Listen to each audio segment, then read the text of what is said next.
So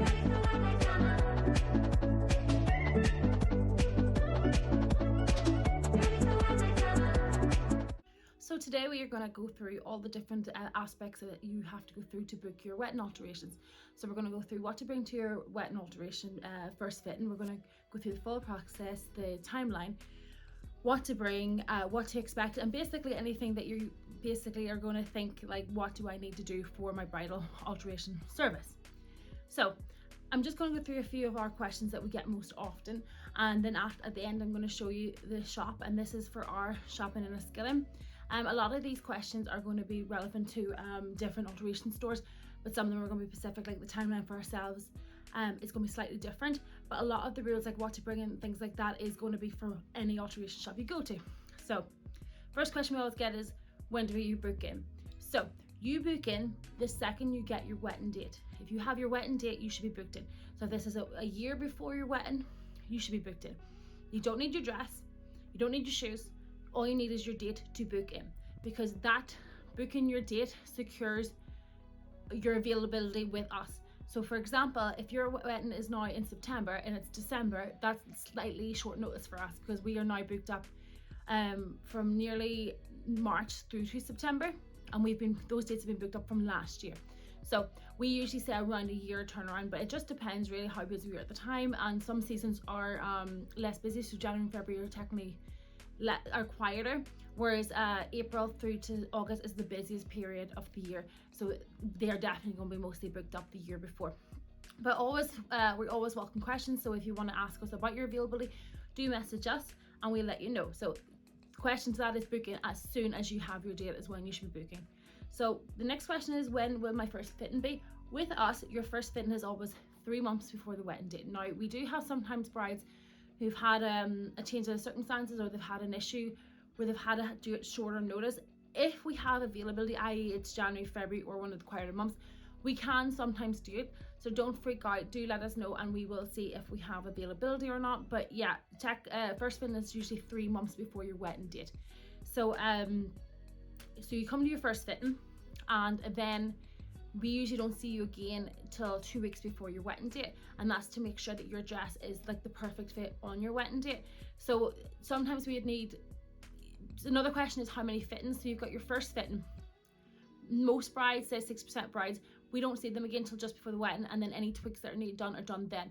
Brides that need a let out or massive alterations like taken in, or maybe something similar like that, or maybe a restyle, you need a sleeve at it, they're usually going to get extra fittings because it's a lot more work. So for example, if you're getting a sleeve at it, we'll have you for your first fitting, second fitting to see how it looks, third fitting will be make sure to perfect it, to make sure it's fitted to you, and then you do your collection fitting, which is 2 weeks before 1 or 2 weeks before the wedding date.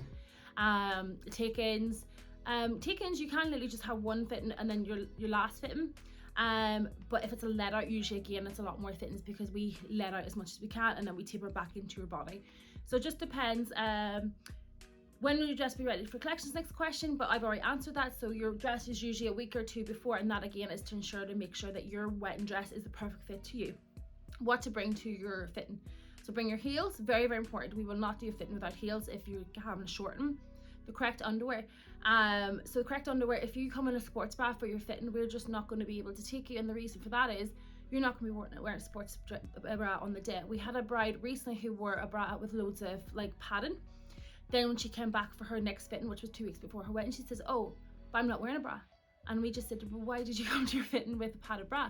Because it's going to need redone. So again, there was extra charges there because she then needed to take in what she originally didn't, and that was additional work. So whatever you're going to be wearing on your day is what you wear to your fitting. You know, you can bring a few pairs of like Spanx or underwears to see how the dress looks on you.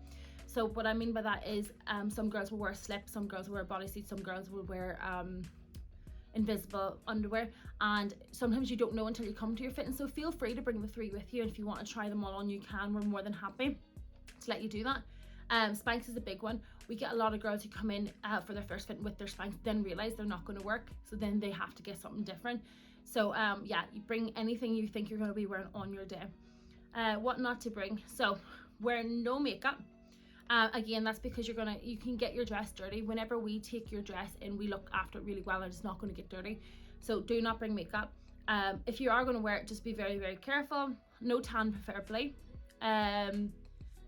We like to say preferably no children, and that's because if the bride has her children with her, she's focused on her children, and sometimes if she's getting pinned, the kids can be running around and stuff, and then it might not be as safe. But we don't say no children. You can bring your children if you have no childcare, that's no problem. We don't mind, we absolutely don't mind, but it's preferably better if you can come without children. And if you are bringing children, maybe make sure that granny or someone's there or friends there to make sure that they're looking after the children, so that they're not just like running around and the bride's having to stress out about where the kids are and are they safe, because we're working as well, we're looking at the bride, so we don't have time to be chasing the children either. So no food and no drinks, except if you want to bring a bottle of water, that's fine. Again, that's just so you don't get your dress dirty. During your first fitting, so during your first fitting is when you come first, that's 3 months before. At that fitting, if you have any questions, then is the time to ask, because we don't want you to come to your fitting and then ask us 2 weeks, 3 weeks later, oh, is it okay if I actually have straps or this or that? Because what happens then is we're actually having to add in fittings, which can incur extra charges. So if you know what you want, just ask. Feel free to ask. All we can say is no or yes, or give you the best advice. If there's something you're not sure on, we will give you our advice, no problem. How many fittings? I've already tapped on that, and then the cost of fittings.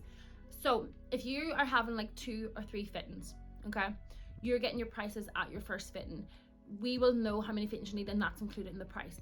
If, for example, you need a fitting where you are basically coming to see how your hair looks like with your dress, we cannot charge for those fittings, but we will tell you at the time. So the next question we always get is there a deposit needed? Yes, there's a deposit needed to book your fittings, and that is paid on the day that you book in with us. So that's usually a year before. Depends, but it's usually a year before. You pay your deposit, which is between £50 to £100, and that holds your date. That means you don't need your dress or your shoes or anything at that point.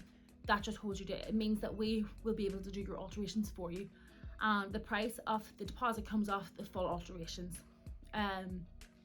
So when do you get your prices? So a lot of people ask me before what price an alteration is going to be, or they're asking me for a guide. It's physically impossible for me to give you a guide without seeing the dress on your body, and the reason for that is every dress is different. So for example, if we're shortening a dress which has 2 layers, that's going to be a very different price to a dress that has 10 layers. If we're shortening a dress that has 10 layers and another dress that has 10 layers, and this one has beads and embellishments, scalloped edge, and this one's plain, that one's going to be much more expensive because it's more work. We charge for the time that it takes to do the alterations. So it's nearly impossible. Also, if you said to me, I need to take in, okay, and you sent me a picture of the dress and you said like it's 2 layers and it's lace, I don't know where. Do you need it from here to here? Do you need it here to the hips? Do you need here at the back? Do you need the shoulders done? Do you need the darts?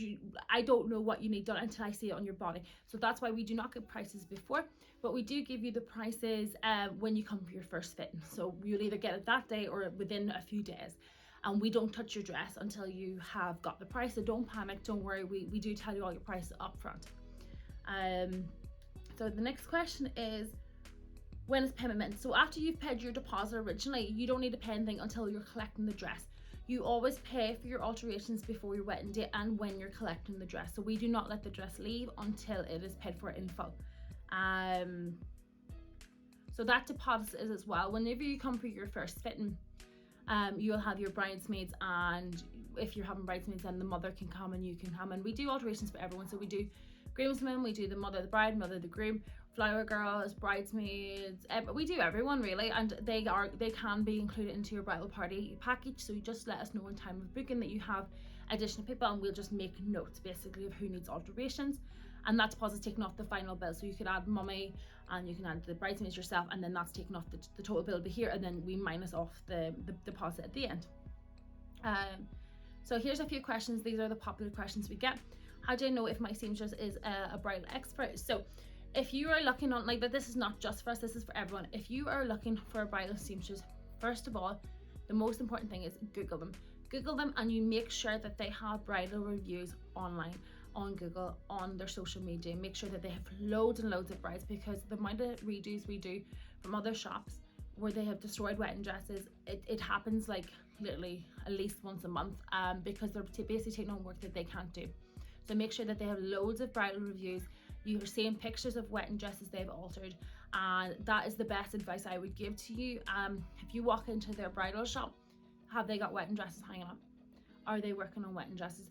That's your question. If you're going to like a tiny little shop and there's no wedding dresses hanging up, no formal dresses hanging up, and they don't have a fitting room that fits a wedding dress, it's not a bridal seamstress. It's not going to be professional service. You get for what you pay for, basically. So if you're paying for cheap alterations, you're going to get cheap alterations. If you're buying a £3,000 dress, you know, why would you risk getting a cheap job done? If once it's destroyed, it's destroyed, and unfortunately a lot of places aren't insured. So please be careful. So the next question was, what happens if I lose or gain weight? So whenever you come to us 3 months before, we are tapering the dress to that size. Now if it's little tweaks, we don't mind, but if you're losing inches or you're gaining inches, that will be additional prices. So when you come to us 3 months before, we're giving you your prices. Say that's a take-in and a shorten, for example. If you lose a certain amount of weight or put it on, that's going to mean you're going to have to pay extra, and that is if we have space to do the extra work. You know, we had a bride recently, she went down from size 22 to size 14, 12, 14, and we were able to do the work, but it's because she had let us know all the way through that she was losing weight, and we had kind of explained to her what the prices were going to be and all of that. So it just really depends. And any questions, just message me away. We're happy to like answer any questions at all. What if somebody doesn't need the work? So if you book in for your bridal party and you're paying £50 deposit, and you're concerned that, oh, maybe I don't need to, you know, what if I lose that £50 if no one needs alterations? It's very unlikely no one in your bridal party will need alterations. We've never seen it. So say you've 3 bridesmaid, bride, mother, that can be used against any of them. So for example, if the bride doesn't need her alterations done, that £50 can go to the bridesmaids, or the mother of the bride, it can be used in the bridal party. Groomsmen, somebody's going to need alterations. You're definitely not going to lose that deposit. Can I add on people after I've booked? So for example, if you have your bridesmaids only booked in and not the bride, and then you turn around to us a month before and say, oh, we need the bride done. It just depends how busy we are, again, what time of the year it is. If you turn around to me and say, oh, I have another bridesmaid, that's usually okay. Usually there's no problems there. Again, it just depends if we have availability. Just feel free to ask if you have any question. How long does the appointment last? Appointments in general, we book hour slots. So you're usually with us between half an hour to an hour, depends how big your bridal party is.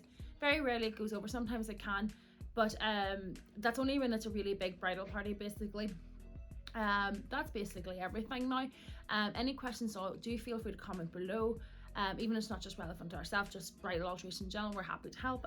Yeah, so if you aren't booked in, make sure to book in now. It is the end of December and I am currently booking for 2024. We have some availability in 2023, but they are booking up quickly. Most of the dates left are, I think there's one in March, there is one in September, one in 2 October, one in February, or November, and 2 in December. So we do have some availability. So message me and ask, and I can only say yes or no anyway. Thank you so much, and feel free to... So it's Lisa from the future, and I'm just editing this video now. One of the things that I didn't mention was what people ask me if the bride and the bridesmaids have separate fittings. No, so if I tell you that your appointment is on the 1st of January, that's for everybody. Everybody comes together because basically it costs us more money to do separate fittings. So say for example you're doing an hour slot. If we were to do hour slots for every single bridesmaid and bride, that would we'd have to add that on for cost, because me and Loretta are standing there for an hour where Loretta's not so, and I'm not able to work, because we're with you and we're giving you advice, and we're basically working in that hour. So if we were to give an hour to each person, it just wouldn't make sense. We'd have to charge it, so therefore we don't do it that way. Everyone comes to one appointment together. And very lastly is what happens if my wedding date changes. We will move your date if we have availability. So for example, if you're getting married originally in January, it's one of the quieter months, and you move it to July, it's very unlikely we're going to have spaces. So it just really depends on when your wedding is and when you're moving it to. So just again, ask any questions, ask. Please subscribe, please comment below if you have any questions. I'll get back to you straight away. Thank you.